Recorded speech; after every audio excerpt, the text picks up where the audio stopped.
Monsieur le Président, mes chers collègues, si nous avons déjà eu l'occasion de le rappeler à maintes reprises au cours des séances plénières de cette Assemblée, il est toujours utile de garder à l'esprit que le tissu économique de notre grande région dépend essentiellement de l'accompagnement que nous saurons apporter à nos entreprises, particulièrement PME, TPE, premières créatrices d'emplois.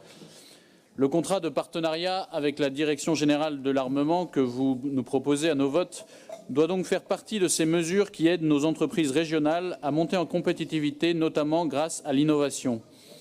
Innovation dans la recherche de nouveaux matériaux, comme nous l'avons évoqué tout à l'heure, de nouveaux process de fabrication, innovation dans les énergies renouvelables, dans les systèmes autonomes, innovation enfin dans les méthodes de maintenance et de réparation, notamment en ce qui concerne les MCO, MRO aéronautiques.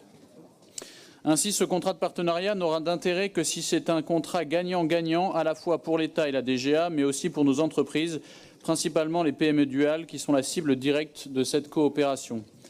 Pour la DGA, d'une part, pour que nos savoir-faire régionaux soient mis à profit dans l'intérêt de l'État, de nos forces armées et de notre sécurité, car les compétences, nous les avons, nos entreprises les ont. Elles ne demandent qu'à être exploitées et développées davantage encore via des projets structurants. Et d'ailleurs, en la matière, il n'est pas rare que les projets portés par la DGA soient source de nombreux challenges pour nos partenaires industriels.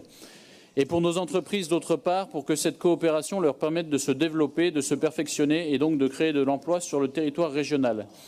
C'est la raison pour laquelle, Monsieur le Président, j'insiste sur un point qui me paraît essentiel à la lecture de ce document. Ce contrat n'aura de bénéfices réels pour le développement économique de notre région que dans la mesure où la DGA s'engagera à faire travailler nos entreprises régionales, nos PME duales, conscients que le savoir-faire de nos industriels peut répondre aux attentes et aux ambitions de l'État, particulièrement bien sûr à celles du ministère des Armées.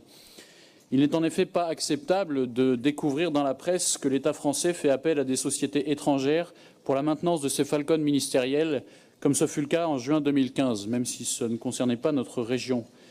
Il n'est pas acceptable non plus de lire dans la presse en septembre dernier que l'un des critères d'attribution du marché de renouvellement des fusils de précision de l'armée de terre exclut toute offre 100% française et oblige à chercher des partenaires européens. Cette décision exclut ipso facto les PME françaises que l'État devrait soutenir.